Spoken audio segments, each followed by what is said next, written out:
Olha essa! Eu briguei com 15 estegossauros. Eram muito maus. Que bela briga. Eu tive um estouro de chifrudos vindo pra cima de mim, mas a minha cauda tinha ficado presa em uma pedra. Era o meu fim na certa. Mas cortei a minha própria cauda! Quem faz isso? Ninguém faz isso.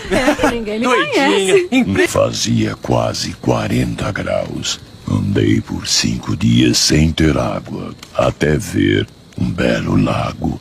E quando fui matar a sede, crocodilos saltaram da água. Um deles me mordeu na cara. Tinha tudo para eu virar o jantar. Mas naquele dia, ainda não tinha chegado a hora. O primeiro eu triturei, o outro perdeu a cauda e o último, bom, aquele eu afoguei no meu próprio sangue.